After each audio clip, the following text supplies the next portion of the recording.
இப்பொழுது நாம் கர்த்தருடைய வார்த்தைகளை நாம் கேட்க போகிறோம். வெளிப்படுத்தின விசேஷத்துக்கு நம்முடைய வேத வசனங்களை நாம் திருப்பிக் கொள்ளலாம்.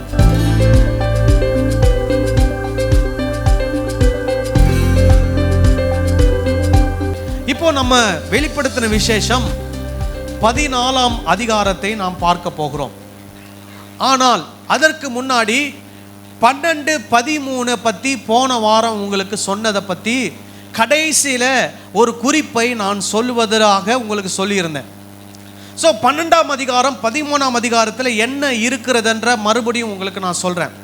12ஆம் அதிகாரம், அந்த அதிகாரம் முழுவதிலும் சாத்தானை பற்றி என்ன பண்ணப்பட்டிருக்கிறது, சொல்லப்பட்டிருக்கிறது.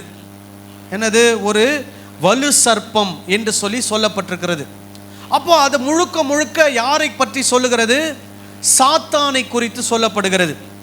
13ஆம் அதிகாரம் 1ஆம் வசனத்திலிருந்து 10ஆம் வசனம் வரைக்கும் ஒரு மிருகத்தை குறித்து சொல்லப்பட்டுகிறது. முதல் மிருகம், அந்த மிருகம் அது யார்னா, ரோமாபுரி அல்லது ரோம சாம்ராஜ்யம் அல்லது ரோம சாம்ராஜ்யத்தை ஆளுகை செய்யக்கூடிய அரசர்கள், மன்னர்கள். ரெண்டாவது. மூணாவது 13ஆம் அதிகாரம் 11ஆம் வசனத்திலிருந்து 18ஆம் வசனம் வரை அதில் யாரை பற்றி சொல்லப்பட்டிருக்கிறதுனா, இரண்டாம் ஒரு மிருகம். அந்த மிருகம் யாருன்னா, கள்ள தீர்க்கதரிசி அல்லது கள்ள மதம், கள்ள போதனை, இவைகளை குறித்து என்ன பண்ணப்பட்டிருக்கிறது, சொல்லப்பட்டிருக்கிறது. ஸோ சாத்தான், அப்புறம் மிருகம், அப்புறம் என்னது, கள்ள தீர்க்கதரிசி. இப்போ இந்த மூணுத்தை பற்றி வாசிக்கும் போது என்ன சொல்லப்படுகிறதுனா, இந்த சாத்தான் என்ன பண்ணுறான்னா, முதல் மிருகத்திற்கு தன்னுடைய அதிகாரத்தையும் பலத்தையும் சக்தியும் என்ன பண்ணுறானா, கொடுக்கிறான். அப்போ அந்த முதல் மிருகம் என்ன பண்ணுதுன்னா, சாத்தான் கொடுக்கிற சக்தியை வைத்து, பலத்தை வைத்து இந்த பூமியில் இருக்கக்கூடிய ஜனங்களை என்ன பண்ணுகிறது, ஆளுகை செய்வதற்கு முயற்சிக்கிறது. அதுக்கப்புறம் அந்த மிருகம் என்ன பண்ணுகிறதுனா, தனக்கு இருக்கக்கூடிய அதிகாரத்தை வைத்து ஆண்டவரை தூஷிக்கிறது. அதுக்கப்புறம் ஜனங்களுக்கு எதிராக யுத்தங்களை ஏற்படுத்தி ஜனங்களை என்ன பண்ணுகிறது, கொல்லுகிறது. அப்படின்லாம் என்ன பண்ணுகிறோம், நம்ம பார்க்குறோம். மூன்றாவது சொல்லப்பட்ட இரண்டாவது மிருகம், அதாவது இரண்டாவது சொல்லப்பட்ட மிருகம், ஆனால் மூணாவதாக சொல்லப்பட்டது யாருன்னா, அதனுடைய முகம் பார்த்தா எப்படி இருக்கும்னா, ஆடு போல இருக்கும், 2 கொம்பு இருக்கும். ஆனால் அதனுடைய வாயிலிருந்து வர்றது எந்த மாதிரி வரும், இந்த வலு சர்ப்பம் என்ன பேசுமோ அது போல தூஷணமான வார்த்தைகள் என்ன பண்ணும், வரும். இது யாரை குறிக்கிறது? கிறிஸ்து தான் ஆட்டுக்குட்டின்னு வெளிப்படுத்தின விசேஷத்தில் சொல்லப்பட்டிருக்கிறது. கிறிஸ்தவர்களை போல முகம் இருக்கும், ஆனால் வாயிலிருந்து வர்ற வார்த்தை எப்படி இருக்கும், பிசாசுனுடைய போதனைகள் இருக்கும். அப்போ இது முழுக்க முழுக்க எதை குறித்து சொல்லப்பட்டிருக்கிறது, கள்ள போதனை, கள்ள தீர்க்கதரிசி குறித்து சொல்லப்பட்டிருக்கிறது.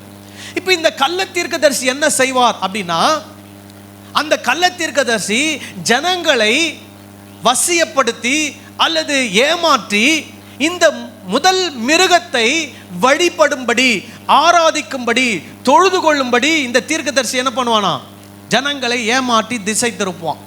எத்தனை விதத்தில் ஏமாற்றுவான் அப்படின்னா, 3 விதத்தில் ஏமாற்றுவான். முதல் விதம் என்ன அப்படின்னா, பெரிய பெரிய அற்புதங்களை என்ன பண்ணுவான், செய்வான். உதாரணத்துக்கு வானத்திலிருந்து நெருப்பை என்ன பண்ணுவானா, பூமியில இறக்குவானா. இறக்கி அப்படிப்பட்ட அற்புதத்தை செய்யறதுனால அந்த அற்புதத்தை பார்க்குற ஜனங்க அவன் சொல்றதை என்ன பண்ணுவாங்க, அப்படியே நம்பி ஏற்றுக்கொள்வாங்க. அப்போ கள்ள தீர்க்கதரிசிகள் கூட என்ன பண்ணுவாங்க, அற்புதங்கள் செய்வாங்க. அவங்க அற்புதங்கள் செஞ்சிட்டாங்கன்றதுக்காக அவருடைய போதனைகளை நீங்க என்ன பண்ண முடியாது, ஏற்றுக்கொள்ள முடியாது, ஏற்றுக்கொள்ள கூடாது. நல்லா கவனிக்கணும். அவங்களுடைய போதனை கிறிஸ்துவின் போதனையை போல இருக்க வேண்டும். சரியா? கிறிஸ்து ஒரு அரசு அதிகாரத்தில் இருக்கிற அல்லது ஒரு ஆட்சி அதிகாரத்தில் இருக்கிறவங்களை போய் வணங்குன்னு சொல்லுவாரா கிறிஸ்து? சொல்லுங்க. கிறிஸ்துவ ஊழியர்கள் அப்படி சொல்லுவாங்களா? நம்மெல்லாம் யாரு நேராக உங்களை வழி நடத்துகிறோம்? ஏசு கிறிஸ்துவுக்கு நேராக தான் உங்களை வழி நடத்துகிறோம். எந்த அதிகாரிக்கு நேராக, எந்த மனிதனுக்கு நேராக உங்களை என்ன பண்ணுறதில்ல, வழி நடத்துறதில்ல. நீங்கள்லாம் யாருக்கு பின்னாடி போகணும், கிறிஸ்துவுக்கு பின்னாடி போகணும். கிறிஸ்து உங்களுக்குள்ள இருக்கிறார்.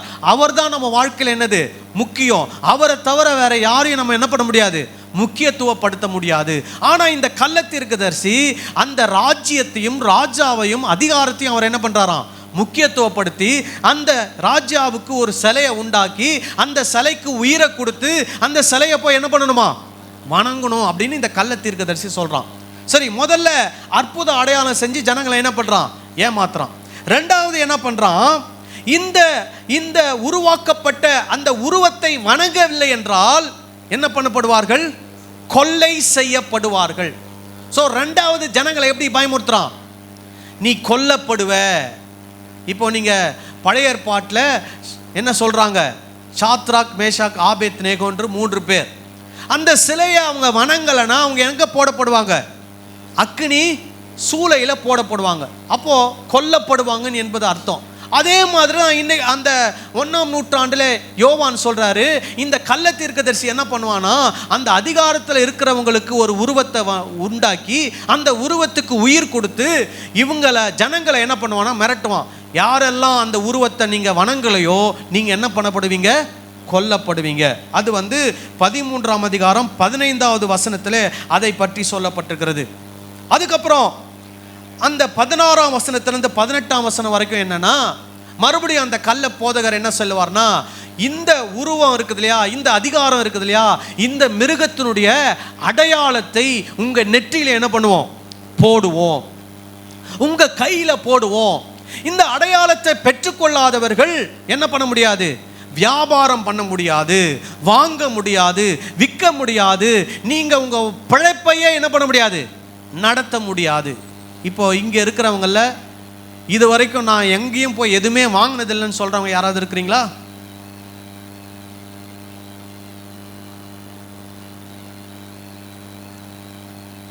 எல்லாரும் ஒரு வகையில் என்ன பண்றோம், வாங்குறோம், காசு கொடுக்குறோம், அதே மாதிரி பொருளை கொடுக்குறோம், காசை வாங்குறோம்.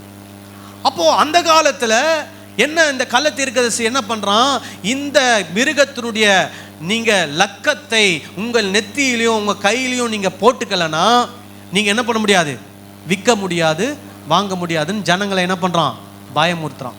உடனே ஜனங்க என்ன நினைக்கிறாங்க, நான் வியாபாரம் செய்ய முடியாதா, நான் வாழ்க்கையே வாழ முடியாதா, அப்ப நான் இதை என்ன பண்ணிக்கிறேன், நான் போட்டுக்கிறேன் அப்படின்னு அவங்க நினைக்கிறாங்க. ஸோ இப்படி 3 விதத்திலே ஜனங்களை ஏமாற்றி அந்த 2ஆம் மிருகத்தினுடைய சொரூபத்தை வணங்கும்படி இந்த கள்ளத்தீர்க்கதரிசி என்ன பண்றானா, அவனுடைய போதனையினாலே ஜனங்களை என்ன பண்றான், ஏமாத்துறான். இப்போ அந்த போதனையை கேட்டு ஜனங்க என்ன ஆகுறாங்க, ஏமாந்து போய் அந்த முதல் மிருகத்தினுடைய சொரூபத்தை என்ன பண்றாங்க, வணங்க போறாங்க. முத்திரையை அவங்க என்ன பண்றாங்க, தரித்து கொள்றாங்க. சரி, இதை நிறைய பேர் எப்படி மக்களுக்கு சொல்றாங்க அப்படின்னா, இப்படியே நடக்கும் அப்படின்ற மாதிரி சொல்றாங்க. அதாவது 666 அப்படின்னு நம்ம நெத்தியில என்ன பண்ணுவாங்க, போடுவாங்க. 666 கையில என்ன பண்ணுவாங்க, போடுவாங்க. இல்லைன்னா இந்த பார்கோடு மாதிரி ஒன்று போட்டுருவாங்க, கையில பார்கோடு மாதிரி போட்டுருவாங்க, கிரெடிட் கார்டு மாதிரி போட்டுருவாங்க, ஆதார் கார்டு மாதிரி போட்டுருவாங்க. அப்புறம் இப்போ என்ன ஆயிடுச்சுன்னா, ஏதோ ஒரு சிப்பு ஒன்று அரிசி லெவலில் இருக்குதான், அந்த சிப்பை நம்ம கையில் போட்டுருவாங்க. இதுதான் அந்த 666 சொல்கிறாங்க. அதெல்லாம் முழுக்க முழுக்க தவறான வியாக்கியானம். இதை எப்படி நம்ம பார்க்கணும் அப்படின்னா, யோவான் இந்த வசனங்களை வெளிப்படுத்தல் விசேஷம் 13ஆம் அதிகாரத்தில் சொல்லப்பட்டது யாருக்காக சொன்னார்? 1ஆம் நூற்றாண்டில் திருச்சபையில் இருக்கக்கூடிய யூதர்கள், யூதர் அல்லாத கிறிஸ்தவர்களுக்கு என்ன பண்றாரு, சொல்றார். அப்போ அந்த சபையில இருந்தவங்க இதை எப்படி புரிந்து கொண்டார்கள், அதே விதத்தில் நம்ம என்ன பண்ணணும், புரிந்து கொள்ள வேண்டும். சரி, இதை புரிந்து கொள்ள வேண்டும் என்றால் பழைய ஏற்பாட்டில் இருக்கக்கூடிய ஒரு வேத பகுதியை நம்ம பார்க்கணும். உபாகமம் 6ஆம் அதிகாரம் 1ஆம் வசனத்திலிருந்து வாசிக்கலாமா? நல்லா கவனிக்கணும் இந்த வாசிக்கும் போது. நீ உன் தேவனாகிய கர்த்தருக்கு பயந்து உயிரோடு இருக்கும் நாளெல்லாம் நீயும் உன் குமாரரும் உன் குமாரத்திகளும் நான் உனக்கு விதிக்கிற அவருடைய எல்லா கற்பனைகளையும் கட்டளைகளையும் கைக்கொள்ளுகிறதினாலே உன் வாழ்நாட்கள் நீடித்திருக்கும்படி நீங்கள் சுதந்தரிக்க போகிற தேசத்திலே கை கொள்வதற்காக உங்களுக்கு போதிக்க வேண்டும் என்று உங்கள் தேவனாகிய கர்த்தர் கற்பித்த கற்பனைகளும் கட்டளைகளும் நியாயங்களும் இவைகளே. இப்போ ஆண்டவர் மோசே மூலமா என்ன சொல்றார் ஜனங்களுக்கு? ஆண்டவர் கொடுக்கிற கற்பனைகள், கட்டளைகள், நியாயங்களை நீங்கள் என்ன பண்ண வேண்டும்? கை கொள்ள வேண்டும். புரியுதுங்களா நான் சொல்றது? அப்போ இஸ்ரவேல் தேசத்தில் இருக்கக்கூடிய எல்லா ஜனங்கள் மேல் விழுந்த கடமை என்ன? தேவன் கொடுத்திருக்கிற போதனைக்கு என்ன பண்ண வேண்டும்? கீழ்ப்படிய வேண்டும். இதுதான் தேவன் மோசே மூலமா என்ன பண்றாரு? கட்டளையாக கொடுக்கிறார். சரி, அதுக்கப்புறம் வாசிப்போம். இஸ்ரவேலே, நீ நன்றாய் இருப்பதற்கும் உன் பிதாக்களின் தேவனாகிய கர்த்தர் உனக்கு சொன்னபடி பாலும் தேனும் ஓடுகிற தேசத்தில் நீ மிகவும் விருத்தி அடைவதற்கும் அவைகளுக்கு செவி கொடுத்து அவைகளின்படி செய்ய சாவதானமாயிரு. சரி, இந்த கட்டளைகளுக்கு என்ன பண்ணணுமாம்? செவி கொடுத்து இந்த கட்டளைகள் சொல்லுகிறபடி என்ன பண்ண வேண்டுமாம்? செய்ய வேண்டும். சரியா? அப்போ இங்க முழுக்க எதுதான் வருது? ஆண்டவருடைய போதனை. ஆண்டவருடைய போதனைக்கு என்ன பண்ணணும்? செவி கொடுத்து ஆண்டவருடைய போதனையின்படி என்ன பண்ண வேண்டும்? நடக்க வேண்டும். அப்புறம் இஸ்ரவேலே கேள், நம்முடைய தேவனாகிய கர்த்தர் ஒருவரே கர்த்தர். சோ நம்முடைய கர்த்தர் எத்தனை கர்த்தர்? ஒரே கர்த்தர். ஓகே, நீ உன் தேவனாகிய கர்த்தரிடத்தில் முழு இருதயத்தோடும் முழு ஆத்துமாவோடும் முழு பலத்தோடும் அன்பு கூறுவாயாக. சோ நம்ம என்ன செய்யணும்? முழு இருதயத்தோடு, முழு ஆத்துமாவோடு, முழு பலத்தோடு ஆண்டவர் மேல என்னவா இருக்கணுமா? அன்பா இருக்கணும். அல்லேலூயா. இதை தான் இஸ்ரவேல் ஜனங்களுக்கு கொடுத்தார். இதுதான் நமக்கும் என்ன பண்ணப்பட்டிருக்குது? கொடுக்கப்பட்டிருக்கிறது. இப்போ புதிய ஏற்பாட்டில் இயேசு இதை 2 கட்டளையாக சொல்கிறாரு. தேவனிடத்தில் அன்பு கூற வேண்டும், மற்றவரிடத்தில் என்ன பண்ண வேண்டும்? அன்பு கூற வேண்டும். இதுதான் கிறிஸ்தவத்தினுடைய அடிப்படை. கடவுள் மேலே எப்படி அன்பாக இருக்கிறோமோ அது போல மற்ற சக மனிதர்கள் மேலே எப்படி இருக்கணும்? அன்பாக இருக்கணும். எல்லாரும் யாரு? தேவ பிள்ளைகள். இதில் பாகுபாடு, வேறுபாடு அப்படிலாம் கிடையவே கிடையாது. எல்லாரும் தேவ பிள்ளைகள். ஆகவே எல்லாரிடத்திலும் நம்ம என்னவா இருக்கணும்? அன்பா இருக்கணும். அதுதான் ஆண்டவர் கொடுத்த கட்டளை. சரியா? அப்புறம் 6வது வசனத்தை வாசிங்க. இன்று நான் உனக்கு கட்டளையிடுகிற இந்த வார்த்தைகள் உன் இருதயத்தில் இருக்க கடவுள். சோ எத்தனாவது முறையா ஆண்டவருடைய வார்த்தையை பத்தி சொல்றாரு? ஏற்கனவே 2 முறை சொல்லிட்டாரு. இப்போ 3வது முறை என்ன பண்ணுது? வருது. என்னன்னு வருது?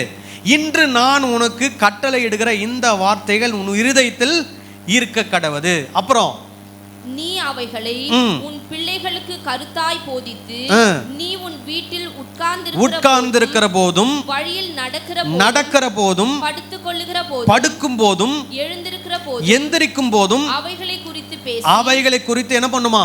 பேசணும். முதல்ல நாம ஆண்டவருடைய வார்த்தைக்கு செவி கொடுக்கணும், அதன்படி நடக்கணும். 2வது நம்முடைய பிள்ளைங்களுக்கு அதை என்ன பண்ணணும்? கற்றுக் கொடுக்கணும். 3வது குடும்பமா இருந்து நடக்கும் போதும், உட்கார்ந்து இருக்கும் போதும், படுக்கிறதுக்கு போறதுக்கு முன்னாடியும், எந்திரிச்ச உடனேவும் எதை பத்தி பேசணுமா? ஆண்டவருடைய கட்டளைகளை குறித்து என்ன பண்ணணுமா? பேசிக்கணுமா? நம்ம புரியுதா நான் சொல்றது? பேசிக்கணும். சரி, அப்புறம் அவைகளை உன் கையின் மேல், பாருங்க, அவைகளை உன் கையின் மேல் அடையாளமாக கட்டிக்கொள்வாயாக. அப்போ கையில என்ன கட்டிக்கணுமா? ஆண்டவருடைய வார்த்தையை கையில என்ன பண்ணுமா? கட்டணுமா? அது என்னமா? அடையாளம். அப்புறம் அவைகள் உன் கண்களுக்கு நடுவே ஞாபக குறியா இருக்க கடவுது. இது அந்த காலத்திலே என்ன பண்ணிக்கிறாரு?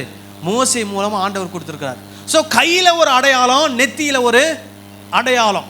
அப்புறம் பாருங்க, அவைகளை உன் வீட்டின் நிலைகளிலும் உன் வாசல்களிலும் எழுதுவாயாக. அப்போ வீட்டின் நிலை, வாசல்ல என்ன இருக்கணும்? கர்த்தருடைய வார்த்தை. கர்த்தருடைய வார்த்தை என்ன வார்த்தை? இன்று முதல் நான் உன்னை ஆசீர்வதிப்பேன். அதுவா? நீ ஆசீர்வாதமா இருப்பாய். அதுவா? இல்ல. பொய் சொல்லாதிருப்பாயாக, திருடாதிருப்பாயாக, பொய் சாட்சி சொல்ல, இந்த மாதிரி கட்டளைகளை அங்கங்க என்ன பண்ணியிருக்கணும்? மாட்டி வச்சு அதை படிக்கணும். படிக்கும் போது தான் நம்ம போய் அந்த மாதிரி என்ன பண்ண மாட்டோம்? செய்ய மாட்டோம். புரியுதா நான் சொல்றது? ஆனால் நம்ம கிறிஸ்தவங்க வீட்டிலலாம் என்னதான் வசனம் போட்டு வச்சிருப்போம், இன்று முதல் கர்த்தர் உன்னை என்ன பண்ணுவார், ஆசீர்வதிப்பார், நீ வற்றாத நீரூற்று போயிருப்பார், நன்மையும் கிருபையும் உன்னை என்ன பண்ணும், தொடரும். இதெல்லாம் போட்டு வச்சிருந்தா நம்ம வாழ்க்கையில் ஆண்டவருடைய கட்டளையின்படி என்ன பண்ண மாட்டோம், நடக்கவே மாட்டோம். அப்போது இவைகளை தான் நிலைக்கால்களில் வீடுகளில் என்ன பண்ணுமா, மாட்டி வைக்கணும். இப்போ நம்ம வீட்டில் என்ன பண்ணணும், ஒரு புரட்சியை உண்டு பண்ணணும். என்ன புரட்சி? ஏற்கனவே இருக்கக்கூடிய எல்லா வாக்குத்தத்த வசனங்கள்லாம் தூக்கி வச்சுட்டு நம்மளே போய் ஒரு கடையில் என்ன பண்ணணும், என்ன ஆர்டர்? இயேசு சொல்லியிருக்கிறார் இல்லையா, இரக்கம் உள்ளவர்களுக்கு என்ன பண்ணப்படும், இரக்கம் காட்டப்படும், போடுங்க, அதை வாங்கி போடுங்க. சாந்த குலம் உள்ளவர்கள் பாக்கியவான்கள், வாங்கி போடுங்க. தாழ்மை உள்ளவன் என்ன பண்ணப்படுவான், ஆசீர்வதிக்கப்படுவான், அந்த வார்த்தை வாங்கி போடுங்க. அப்போது நம்முடைய குணாதிசயங்களை மாற்றக்கூடிய வசனங்களை என்ன பண்ணணும், வீடுகளில் போட்டு வைக்கணும். அதை வாசிக்கும் போது நம்முடைய குணம் என்ன பண்ணணும், மாறணும். அல்லேலூயா. சரி, இப்போ இதில் இயேசு இந்த கட்டளை, ஆண்டவர் இந்த கட்டளையெல்லாம் மோசேக்கிட்ட கொடுத்துட்டு இதை என்ன பண்ண சொல்கிறாரு, ஞாபகார்த்தமாக உன் கையிலையும் உன் நெத்தியிலையும் என்ன பண்ணுமா, கட்டணும் அப்படின்னு சொல்கிறார். மறுபடியும் அதே உபாகமம் 11ஆம் அதிகாரத்தை எடுத்துக்கொள்வோம், 18லேருந்து 21. ஆகையால் கர்த்தர் உங்கள் பிதாக்களுக்கு கொடுப்பேன் என்று அவர்களுக்கு ஆணையிட்ட தேசத்தில் உங்கள் நாட்களும் உங்கள் பிள்ளைகளின் நாட்களும் பூமியின் மேல் வானம் இருக்கும் நாட்களை போல அநேகமாய் இருக்கும்படிக்கு நீங்கள் என் வார்த்தைகளை உங்கள் இருதயத்திலும் உங்கள் ஆத்துமாவிலும் பதித்து என்ன பண்ணுமா, நீங்கள் என் வார்த்தைகளை உங்கள் இருதயத்திலும் உங்கள் ஆத்துமாவிலும் பதித்து அவைகளை உங்கள் கையின் மேல் அடையாளமாக கட்டி உங்கள் கண்களின் நடுவே ஞாபக குறியாய் வைத்து அவைகளை உங்கள் பிள்ளைகளுக்கு உபதேசித்து நீங்கள் வீட்டில் உட்கார்ந்திருக்கும் போதும் வழியிலே நடக்கிற போதும் படுத்துக் கொள்ளுகிற போதும் எழுந்திருக்கிற போதும் அவைகளை குறித்து பேசுவீர்களாக, அவைகளை உங்கள் வீட்டு நிலைகளிலும் உங்கள் வாசல்களிலும் எழுதுவீர்களாக. புரியுதா? மறுபடியும் இங்க என்ன சொல்றாரு, அடையாளமாக கையிலையும் நெத்திலையும் என்ன பண்ணுமா, போடணும். இதைதான் வெளிப்படுத்தின விசேஷத்துல வாசிக்கிறோம். வெளிப்படுத்தின விசேஷத்தை எடுத்துக்கொள்வோம், 13ஆம் அதிகாரம் 14லேருந்து 18 வரைக்கும் வாசிப்போம்.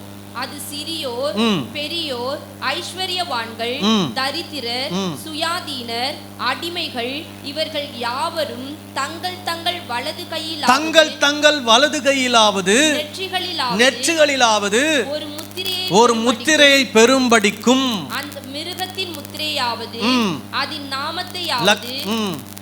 நாமத்தின் லக்கத்தையாவது தரித்துக் கொள்ளுகிறவன் தவிர வேறு ஒருவனும் கொல்லவும் விற்கவும் கூடாதபடிக்கு செய்தது.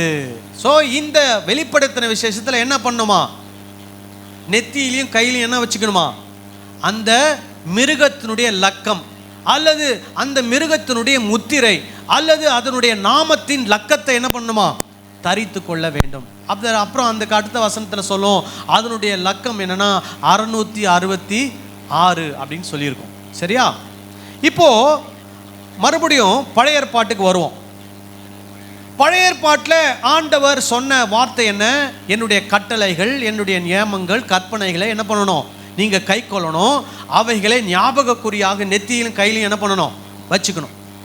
இதை யூதர்கள் அப்படியே எழுத்துப்பூர்வமாக பண்ணியிருக்கிறாங்க. எழுத்துப்பூர்வமாக பண்ணியிருக்கிறாங்கன்னா என்ன அர்த்தம்னா, இந்த உபாகமம் 6ஆம் அதிகாரம் 4ஆம் வசனத்தில் இருக்குது இல்லையா, இஸ்ரவேலே கேள், உன் தேவனாகிய கர்த்தர் ஒருவரே கர்த்தர் அப்படின்ற அந்த வசனத்தை என்ன பண்ணுவாங்கன்னா, ஒரு சின்ன பேப்பரில் எழுதி அதை மடித்து ஒரு சின்ன டப்பாவில் போட்டு அந்த டப்பாவை நெத்தியில் என்ன பண்ணிக்குவாங்க, கட்டிக்குவாங்க.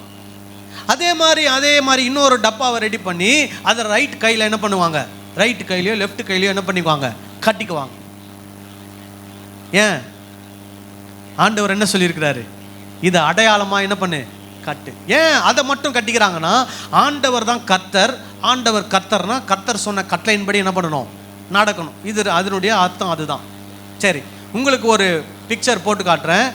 இன்ன வரைக்கும் இப்படி தான் அவங்க கட்டிக்கிட்டு இருக்கிறாங்க. 1ஆம் நூற்றாண்டுலேருந்து. பார்த்தீங்களா, நெத்தியில் ஒரு டப்பா, அதை வந்து கயிறு போட்டு என்ன பண்ணியிருக்கிறாங்க, கட்டியிருக்கிறாங்க. கையில் ஒரு கயிறு போட்டு என்ன பண்ணியிருக்கிறாங்க, ஒரு குட்டி கருப்பான பெட்டி மாதிரி கட்டியிருக்கிறாங்க. அடுத்த ஸ்லைடு போருங்க. இங்கே பார்த்தீங்களா, இது வந்து இப்போது ரீசெண்டாக ஒருத்தர் ஃபோட்டோ, அது கூகுள்லேருந்து எடுத்த ஃபோட்டோ. அவருடைய நெத்தியில் ஒரு டப்பாவை வச்சு என்ன பண்ணியிருக்கிறாரு, குட்டியாக கட்டியிருக்கிறார். அதுக்குள்ளே தான் இந்த வசனம் இருக்கும், இஸ்ரவேலே கேள் உன் தேவனாகிய கர்த்தர் ஒருவரே கர்த்தர் அப்படின்ற வசனம் அதுக்குள்ளே இருக்கும். அடுத்து காட்டுங்க, கையில் கட்டியிருக்கிறார் பாருங்க. அவர் அந்த பழைய ஏற்பாட்டில் இருக்கக்கூடிய ஒரு சில கட்டளைகளை எடுத்து என்ன பண்ணுறாரு, வாசிக்கிறாரு. வாசிக்கிறதுக்கு முன்னாடி என்ன பண்ணியிருக்கிறாரு, கையில் அதை கட்டியிருக்கிறார். அடுத்தது காட்டுங்க. இவர் வந்து ஒரு மிலிட்ரி ஆஃபீஸர். இவர் என்ன பண்ணியிருக்கிறாரு, தலையிலையும் கையிலையும் என்ன பண்ணியிருக்கிறாரு, கட்டியிருக்கிறார். சரியா? இதை இன்ன வரைக்கும் என்ன பண்ணுறாங்க, இப்போ இந்த மிலிட்ரி ட்ரெஸ்ஸு பழைய காலத்து ட்ரெஸ்ஸா இந்த காலத்து ட்ரெஸ்ஸா, இந்த காலத்து, இன்ன வரைக்கும் இதை இவங்க என்ன பண்ணிட்டு இருக்கிறாங்க, மோசே சொன்ன காலத்துலேருந்து பண்ணிக்கிட்டு இருக்காங்க. புரியுதுங்களா? ஓகே, நிறுத்திடுங்க.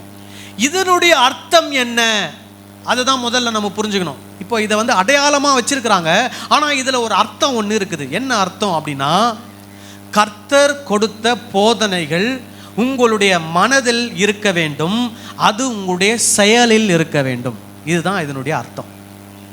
நெத்தியில் கட்டுறதுனுடைய அர்த்தம் என்ன, ஆண்டவருடைய கட்டளையெல்லாம் எங்கே இருக்குது, மைண்டில் இருக்குது. கையில் கட்டுறதுனுடைய அர்த்தம் என்ன, அதை நான் என்ன பண்ண போகிறேன், என்னுடைய செயலில் நான் காட்ட போகிறேன். இதுதான் அதனுடைய அர்த்தம். ஆனால் இப்படி கட்டுறவங்க இதை செய்கிறாங்களா,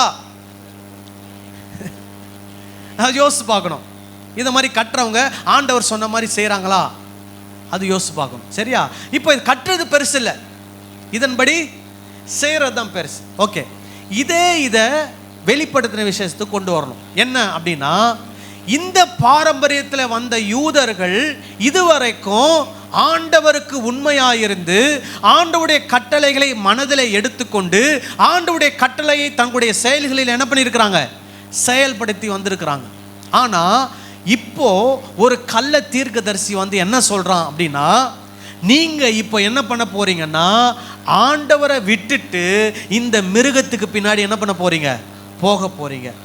நான் சொன்ன முதல் மிருகம்னா என்னது, ரோம சாம்ராஜ்யம், ரோமாபுரி அல்லது ரோம மன்னர்கள். ஸோ இப்போ இந்த கள்ள தீர்க்கதரிசி என்ன பண்ணுறாரு, ஜனங்களை ஏமாற்றி நீங்கள் என்ன பண்ணுங்க, உங்கள் நெத்தியில் இந்த ரோம ராஜாவுடைய நம்பரை என்ன பண்ணிக்கோங்க, போட்டுக்கோங்க. நீங்கள் 1ஆம் நூற்றாண்டை பொறுத்த வரைக்கும் அந்த 666னா மனிதன் என்ற அர்த்தம். அப்போ 666னா மனிதன் மனிதன் மனிதன். மனித போதனையை உங்களுடைய சிந்தனைகளில் ஏற்றுக்கொண்டு மனித போதனைகளை நீங்கள் என்ன பண்ண வேண்டும், செயல்படுத்த வேண்டும். அதனால அந்த நம்பரை உங்கள் நெத்தியிலையும் உங்கள் கையிலையும் என்ன பண்ணிக்கணும், போட்டுக்கணும். இதை தான் அந்த கள்ள தீர்க்கதரிசி என்ன பண்ணுறாரு, ஜனங்களுக்கு சொல்கிறாரு, நீங்கள் இந்த ராஜாவின் போதனையை கேட்காமல் அல்லது நான் சொல்லுகிற போதனையை நீங்கள் கேட்காமல் நீங்கள் இருப்பீர்கள் என்றால் நீங்கள் வாங்கவும் முடியாது, விற்கவும் முடியாது. உடனே நிறைய ஜனங்கள் போய் என்ன பண்ணுறாங்க, ஐயா உங்கள் போதனையின்படி நாங்கள் என்ன பண்ணுறோம், நடக்கிறோம் அப்படின்னு சொல்கிறாங்க. உடனே அவங்க என்ன பண்ணுறாங்க, முத்திரையை பெற்றுக்கொள்கிறாங்க. சரி, இன்னைக்கு அதை எப்படி நம்ம சாத்தியப்படுத்துறது? இன்னைக்கு உண்மையாகவே வந்து நம்ம நெத்தியில் முத்திரை போடுவாங்களா, கையில் முத்திரை போடுவாங்களா, அல்லது அந்த சிப்பு வச்சுட்டா முத்திரையை பெற்ற மாதிரி அர்த்தமா? இல்லை. என்ன அர்த்தம் அப்படின்னா, இன்றைக்கு இருக்கிற காலகட்டங்கள்லையும் திருச்சபையில் இருக்கக்கூடிய அநேகர் வேத வசனத்தின்படி நடக்கிறார்கள், தேவனுடைய போதனையை தங்களுடைய மனதில் ஏற்றுக்கொள்கிறார்கள், தேவனுடைய போதனைக்கு கீழ்ப்படிந்து அவர்கள் தங்களுடைய செயலிலே அதை காட்டுகிறார்கள். இன்னும் சிலர் எப்படின்னா, சபைக்குள்ளே இருந்து கொண்டு தேவனுடைய போதனை என்ன பண்ணுறாங்க, ஒதுக்கி தள்ளுகிறார்கள். தேவனுடைய போதனைகளை தங்களுடைய வாழ்க்கையில் என்ன பண்ணுவதில்லை, செயல்படுத்துவதில்லை. அதற்கு மாறாக மனிதர்கள் சொல்லக்கூடிய போதனைகளை என்ன பண்ணுகிறார்கள், மனதிலே கொண்டு வருகிறார்கள். மனிதர்கள் சொல்லக்கூடிய போதனைகளை செயல்படுத்துகிறார்கள். இப்போ இவங்க என்ன பண்ணிட்டாங்கன்னா, மறைமுகமாக அந்த 666ன்றதை என்ன பண்ணிட்டாங்க, ஏற்றுக்கொண்டு விட்டார்கள். விளங்குதா, சொல்றது புரியுதா? அப்போ நாம் ஒரு போதனையை கேட்குறோன்னா அந்த போதனை வேத போதனையா மனித போதனையான்னு முதல்ல என்ன பண்ணணும், நிதானிக்கணும். அது வேத போதனையாக இருந்தால் அந்த வேத போதனையின்படி நம்ம என்ன பண்ணணும்? நடக்கணும், அதை ஏற்றுக்கொள்ளணும். ஆனால் அது மனித போதனையாக இருக்குமானால் அதற்கு நாம் சிந்தனையில் என்ன பண்ணக்கூடாது? இடம் கொடுக்கக்கூடாது. அதை நம்முடைய வாழ்க்கையில் என்ன பண்ணக்கூடாது? செயல்படுத்தக்கூடாது. சொல்லுது புரியுதா? இதுதான் இந்த வெளிப்படுத்தின விசேஷம் 13ஆம் அதிகாரத்தில் இருக்கக்கூடிய அந்த வசனத்தினுடைய விளக்கம். ஸோ 666 அப்படின்றது எதற்கு அடையாளம்னா மனித போதனைகளுக்கு அடையாளம். அந்த மனித போதனைகளை ஏற்று நடக்கிறவர்கள் தங்கள் நெற்றிகளில் எதை எடுத்துக்கொண்டார்கள் அர்த்தம்? 666 முத்திரை என்ன பண்ணிட்டாங்க? எடுத்துக்கொண்டுட்டாங்கன்னு அர்த்தம். தங்கள் கைகளிலே அதை செயல்படுத்துகிறவர் தங்கள் கைகளில் அந்த 666 முத்திரை என்ன பண்ணிட்டாங்கன்னு அர்த்தம்? எடுத்துக்கொண்டாங்க. 666 என்ன? 666 மனிதன் மனிதன் மனிதன், மனித போதனை மனித போதனை மனித போதனை. அந்த இடத்துல யாருடைய போதனைக்கு இடமில்லை? தேவனுடைய போதனைக்கு இடமில்லை, தேவனுடைய கட்டளைக்கு இடமில்லை, தேவனுடைய கற்பனைக்கு அங்கே என்ன இல்லை? இடமில்லை. ஆனால் பழைய ஏற்பாட்டு காலங்களிலே ஆண்டவருடைய கற்பனையை நீங்கள் எடுத்துக்கொள்ள வேண்டும், அதன்படி நடக்க வேண்டும், அதை உங்கள் மனதில் வைத்துக் கொள்ள வேண்டும் என்பதற்கு அடையாளமாக ஆண்டவர் என்ன சொன்னார்னா, இதை அடையாளமாக உன் நெற்றியில் என்ன பண்ணு? கட்டிக்கொள். இதற்கு அடையாளமாக உன் கையில் என்ன பண்ணு? கட்டிக்கொள். அது என்ன அர்த்தம்னா, ஆண்டவருடைய போதனையை என் மனதில் வச்சிருக்கிறேன், ஆண்டவருடைய போதனைப்படி நான் என்ன பண்ணுவேன்? நடப்பேன். புரியுதா நான் சொல்றது? இதுதான் இதனுடைய அர்த்தம். சரி, 14ஆம் அதிகாரத்துக்கு போவோம். நமக்கு கம்யூனியன் இருக்குது, அதனால ஒரு சில பாயிண்ட் மட்டும் நான் சொல்லிட்டு நாம போவோம். 14ஆம் அதிகாரம் 1ஆம் வசனத்திலிருந்து 5ஆம் வசனம் வரை உள்ள பகுதியை வாசிங்க. பின்பு நான் பார்த்தபோது இதோ சீயோன் மலையின் மேல் ஆட்டுக்குட்டியானவரையும் அவரோடே கூட அவருடைய பிதாவின் நாமம் தங்கள் நெற்றிகளில் பாருங்க, இங்க யாரு? பிதாவின் நாமம் நெற்றிகளிலே எழுதப்பட்டவர்கள். அப்ப இவங்க யாரு? தேவனுடைய பிள்ளைகள், தேவனுடைய போதனைக்கு என்ன பண்ணுகிறவர்கள்? கீழ்ப்படுகிறவர்கள், செவி சாய்க்கிறவர்கள், தேவனுடைய போதனையின்படி என்ன பண்ணுகிறவர்கள்? நடக்கிறவர்கள். இவங்களை வாசிங்க. 144,000 பேரையும். இவங்க எத்தனை பேரா? 144,000 பேர். 4,000 பேரையும் நிற்க கண்டேன். அல்லாமலும் பெருவெள்ளம் இரைச்சல் போலவும் பலத்த இடிமுழக்கம் போலவும் ஒரு சத்தம் வானத்திலிருந்து உண்டாக கேட்டேன். நான் கேட்ட சத்தம் சுரமண்டலத்தார் தங்கள் சுரமண்டலங்களை வாசிக்கிற ஓசையை போலிருந்தது. அவர்கள் சிங்காசனத்திற்கு முன்பாகவும் 4 ஜீவன்களுக்கு முன்பாகவும் மூப்பர்களுக்கு முன்பாகவும் புது பாட்டை பாடினார்கள். இந்த 144,000 பேர் என்ன பண்றாங்களாம்? புது பாட்டு பாடுறாங்களாம். அந்த பாட்டு பூமியிலிருந்து மீட்டு கொள்ளப்பட்ட 144,000 பேரை அல்லாமல் வேறு ஒருவரும் கற்றுக்கொள்ள கூடாது இருந்தது. அப்ப இவங்க என்ன பண்றாங்களாம்? பூமியிலிருந்து என்ன பண்ணப்பட்டவங்களாம்? மீட்கப்பட்ட 144,000 பேர். அப்புறம் இவர்கள் ஸ்திரீகளால் தங்களை என்ன பண்ணவர்கள்? கரைப்படுத்தாதவர்கள் இவர்களே. கற்புள்ளவர்கள் இவர்களே.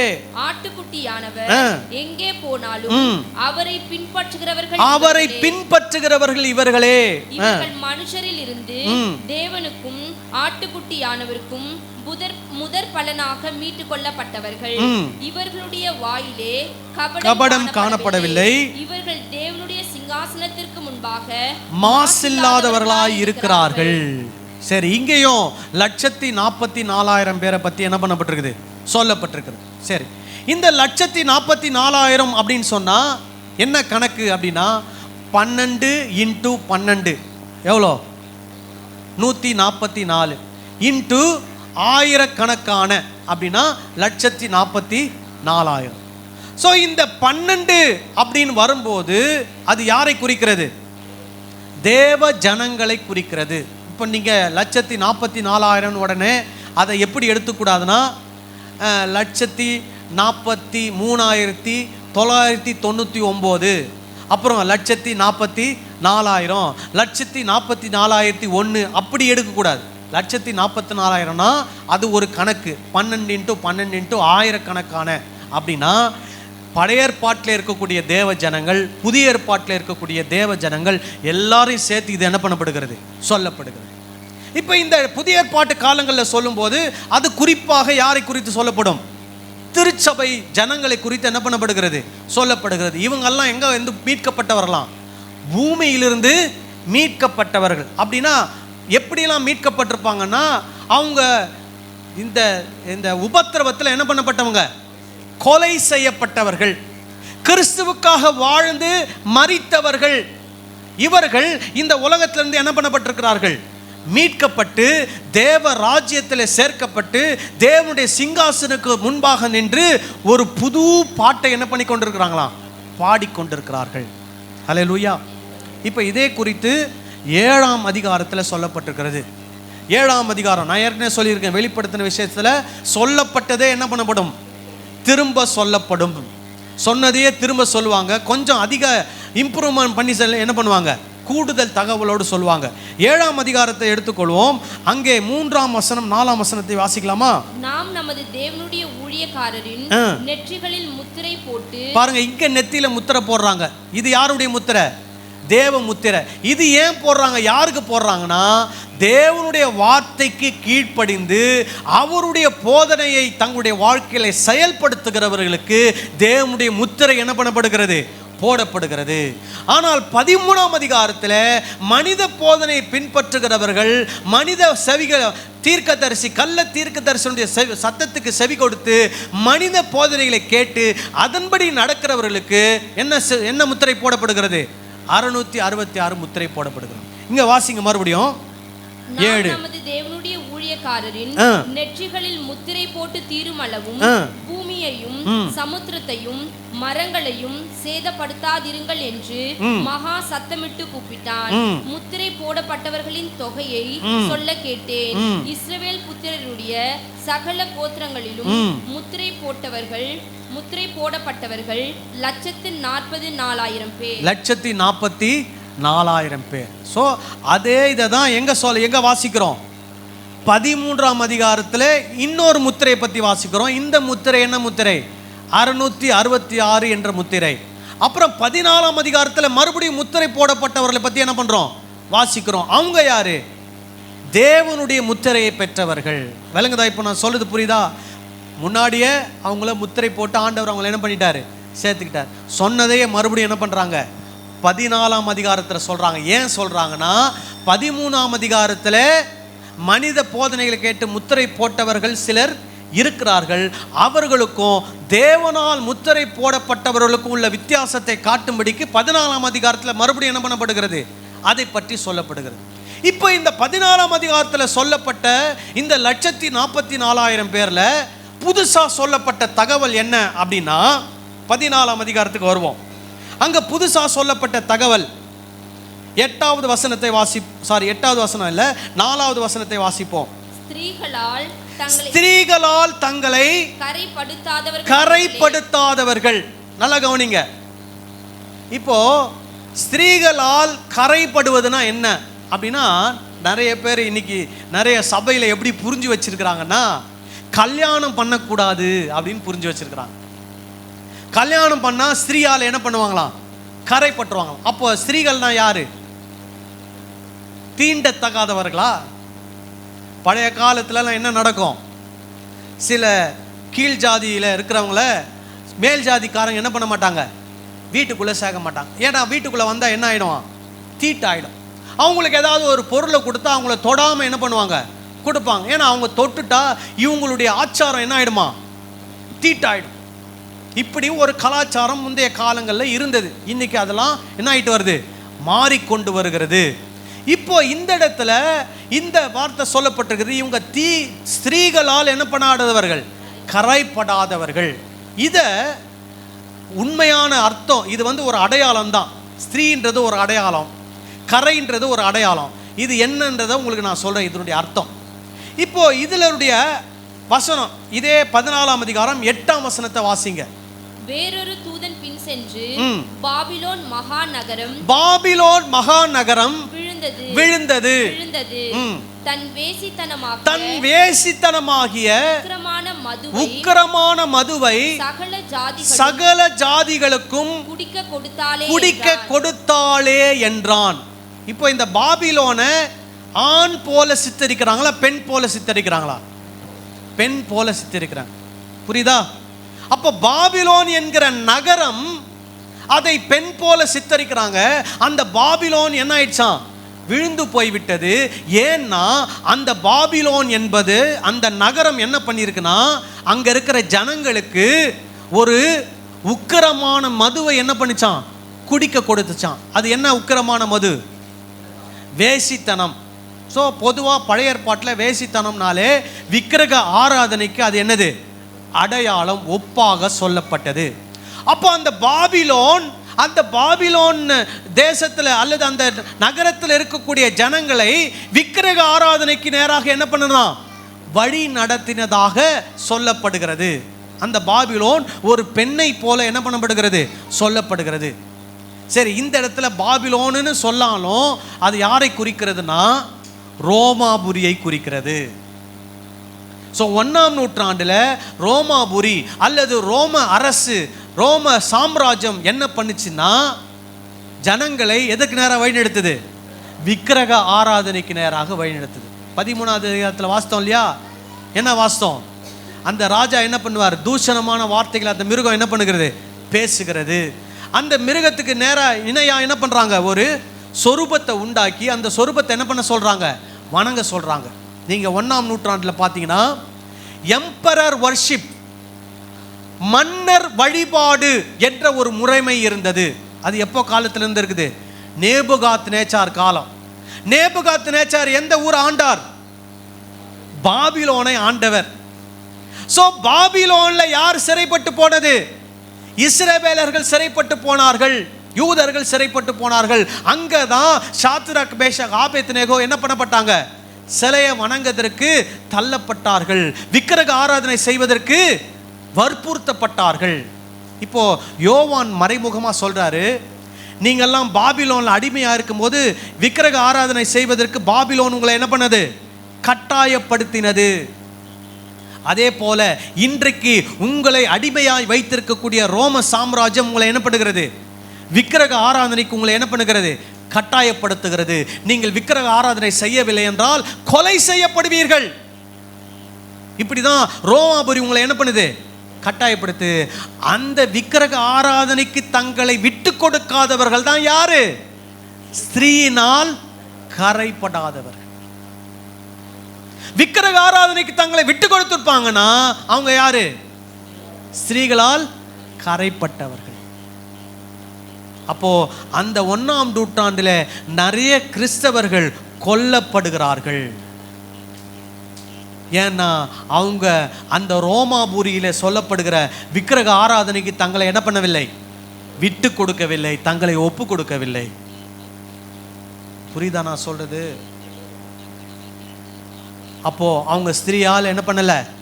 கரைப்படல. ஆண்டவருக்காக அவங்க உண்மையா நிற்கிறாங்க. அல்லேலூயா.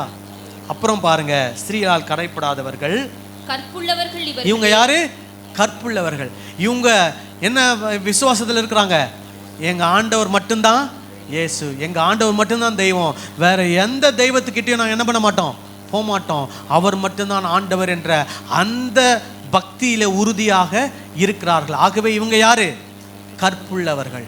அப்புறம் ஆட்டுக்குட்டியானவர் எங்கே போனாலும், பாருங்க, ஆட்டுக்குட்டியானவர் எங்கே போனாலும் அவரை பின்பற்றுகிறவர்கள் இவர்களே. நம்ம யார் பின்னாடி தான் போனோம்? இயேசு பின்னாடி தான். யார் நம்மளை பயமுறுத்தினாலும், யார் எவ்வளவு பெரிய அற்புதம், ஒரு ஊழியக்காரர் ஒரு பெரிய அற்புதம் செய்யட்டும், யார் பின்னாடி போகக்கூடாது? ஊழியக்கார் பின்னாடியே போகக்கூடாது. ஊழியக்கார் நல்லா போதிக்கட்டும், ஊழியக்கார் பின்னாடியே போகக்கூடாது. யார் பின்னாடி தான் போனோம்? இயேசு பின்னாடி தான் போனோம். அவங்க தான் யாரு? ஸ்ரீயினால் கரைப்படாதவர்கள், கற்புள்ளவர்கள். இவர்கள் யார் பின்னாடி மட்டும்தான் போவாங்க? இயேசு பின்னாடி மட்டும்தான் போவாங்க. ஹல்லேலூயா.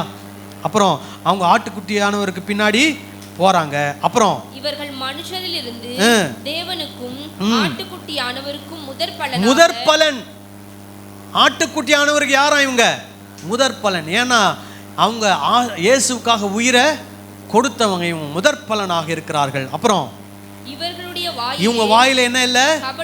கபடு இல்லை. அப்புறம் இவர்கள் தேவனுடைய சிங்காசனத்திற்கு முன்பாக மாசில்லாதவர்களாய் மாசில்லாதவர்கள்.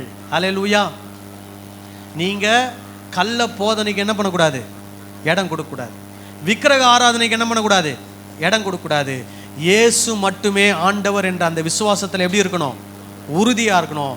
யார் பெரிய அற்புதம் செஞ்சாலும் அந்த மனிதன் பின்னாடி என்ன பண்ணக்கூடாது? போகக்கூடாது. யார் பின்னாடி தான் போகணும்? இயேசு பின்னாடி தான் போகணும். இயேசு சொல்றாரு, என் ஆடுகள் என் பின்னே வருகிறது, என் ஆடுகள் என் சத்தத்துக்கு என்ன பண்ணும்? செவி கொடுக்கும். யாருடைய வார்த்தைக்கு மட்டும்தான் செவி கொடுக்கணும்? இயேசுனுடைய வார்த்தைக்கு மட்டும்தான் செவி கொடுக்கணும். உங்க வாயில என்ன இருக்கக்கூடாது? கபடு இருக்கக்கூடாது. அப்படின்னா என்ன? மாற்றி மாற்றி பேசுறதுலாம் இல்லை, ஒரே வார்த்தை தான். என்ன வார்த்தை? இயேசு சொன்ன வார்த்தை. அல்லேலூயா. மனித போதனைக்கு பின்பற்றி போனீங்கன்னா நீங்க உங்க நெத்தியில என்ன வாங்கிட்டீங்கன்னு அர்த்தம்? என்ன முத்திரை வாங்கிட்டீங்க? 666 முத்திரையை நீங்களே வாங்கிட்டீங்கன்னு அர்த்தம். மனித போதனைக்கு பின்னாடி போனீங்கன்னா, மனித போதனைக்கு பின்னாடி என்ன பண்ணக்கூடாது? போகவே கூடாது. அல்லேலூயா. கண்களை மூடி ஜெபம் பண்ணலாமா?